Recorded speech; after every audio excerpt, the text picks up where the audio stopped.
Before I served here as associate pastor of the previous Drummond Chapel United Methodist Church, I served as associate pastor under Ron McCauley from December of 1989 until I retired the first time in 1995.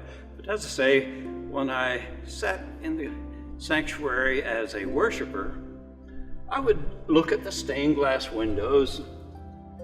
I appreciate their color, the fact that they're nice and bright, but they are so regular in their formation, the same colors in each sash, upper and lower, and every window is just like the other windows, same sash, same colors, upper and lower.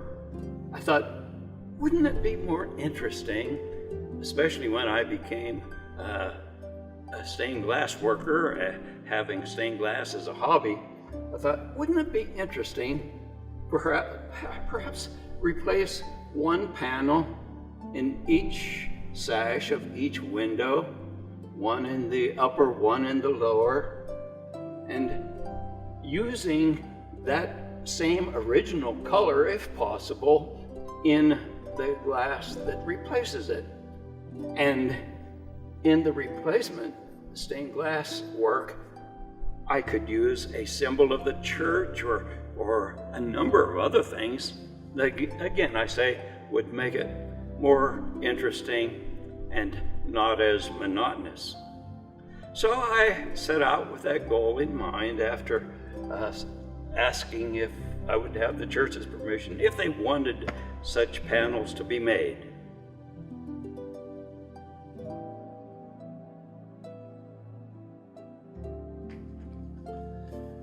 The first window on the front right side of the sanctuary, the upper sash, contains a picture of Noah's Ark. Of course, this comes from the Old Testament story about Noah and the flood, and I had no original pattern for the ark itself, so I had to create the ark, and then in choosing the glass, it was easy to find glass that represents the water as being a different blue than the blue of the sky. But I think it's interesting to note that the colors of the rainbow are made with glass that actually came from other windows in the sanctuary. So they're made from that same Wisbach glass. The butterfly has been for many, many years a symbol of the Christian church because it represents rebirth and resurrection. There is some blue in the butterfly that could represent the original blue glass pane that was in there, but 43 different pieces of glass in the butterfly. Isn't it fitting that we go straight from the butterfly, the symbol of the Christian's rebirth, to the cross, the central primary figure of the Christian church? Do we need to make any further comment or explanation for the cross? Then moving from the same window, the third one back on the right, in the sash below, the sash that holds the cross, is the symbol of the dove, another Old Testament symbol, the dove carrying the sign of peace, that God made peace with the world after the great flood. The dove has always been a symbol of peace. Something I can point out about the choice of glass there is, whereas the butterfly had 43 pieces of glass in it, the dove only has 14. And then back from the dove is the seashell. For the seashell, which has, again, for many years been a symbol within the Christian church because of the seashell's connection with the waters, and the waters representing baptism of Jesus, the Christian baptism. In my choice of glass for the seashell, I have actually two different types of white glass, and they're put in there alternately. One is a plain piece of white glass, the other is iridized, means that it gives off a pearlescent type of glow when the light strikes it right. And then below the seashell are the three droplets of water that can represent the Trinity, Father, Son, and Holy Spirit.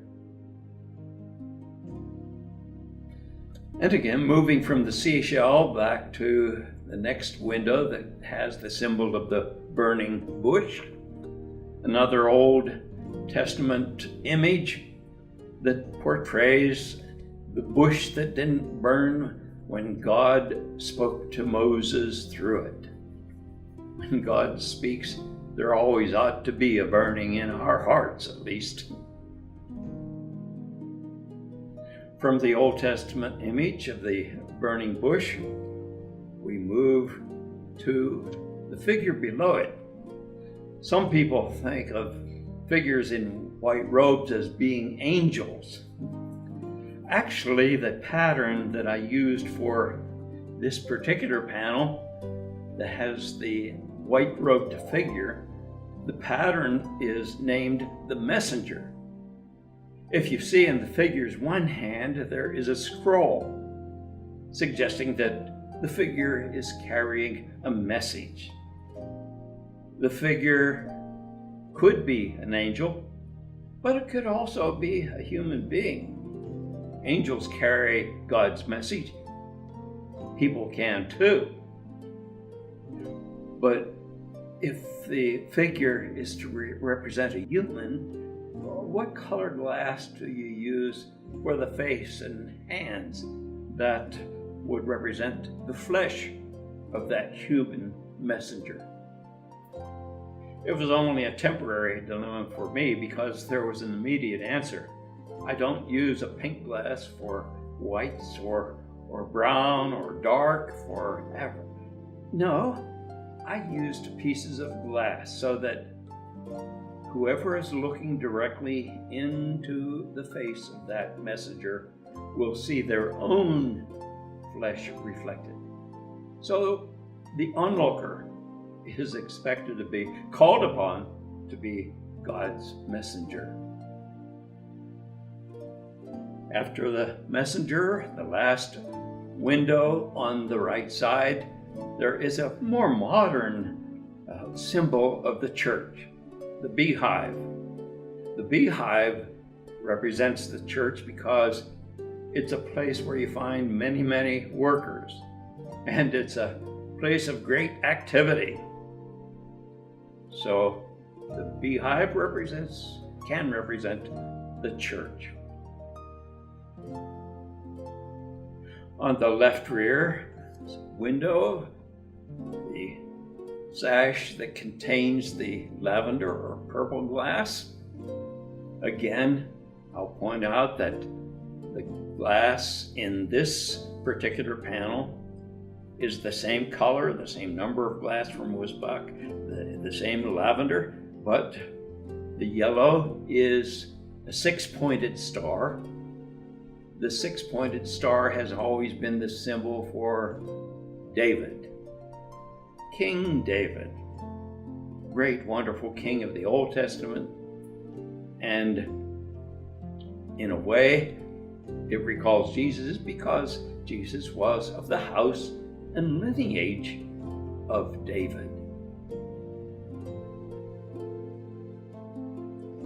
Again, moving forward, the only panel that does not have any of the colored glass that was in the original panel, of course you would recognize it as the symbol of the Methodist Church, the cross and the flame. The cross, again, needs no explanation. The flame represents the Holy Spirit, and also from a flame comes heat and light. as a symbol of the church, it should contain great meaning for us Methodists. And finally, moving to the far left front of the sanctuary, in that smaller sash above the doorway, you'll see two stained glass panels. I'll speak about the lower one first. The lower one has image on it of two tablets representing the tablets of stone upon which were written the 10 Commandments. The pieces of glass above the 10 Commandments stone representing lightning. God blessed the commandments and gave them to Moses. That particular panel is the only one that has any painting on it. In other words, any non-glass images, in that the figures that are painted on the tablets of stone were painted by a professional painter from the Davison Lynch glass factory. If you look in the panel on the right, there are 3 numbers representing the first 3 commandments. Only 3 on the one stone, because the first 3 commandments have a lot more words than the later commandments that have only a few words. That's why 1 to 3 on the right. But why from right to left? Well, in Hebrew, the Hebrew language is written from right to left. 10 Commandments. Don't just look at the panel. Obey the commandments. Then finally, the cross and the crown. This is the only panel that I didn't make solely myself. The circular image around the cross and the crown came from another source. A friend of mine, a friend of ours, my wife and me, was and is a worker in the Catholic Church. She was told at one time to get rid of a door that was stored away in the basement of the church. The door that had a stained glass panel on it. It was only, in a way, get rid of the door and the panel. Bill, do you want that stained glass? Of course I did, because it had on it that pane of glass that had the cross and the crown. That panel of glass, the cross and the crown, came off a door that was in a Catholic convent. In other words, it came from a nurse's home.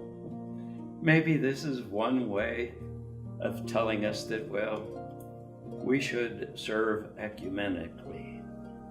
We should serve God, serve Christ together in the church, whatever church it is, wherever you are, whoever you are. All of us should serve God through Jesus Christ.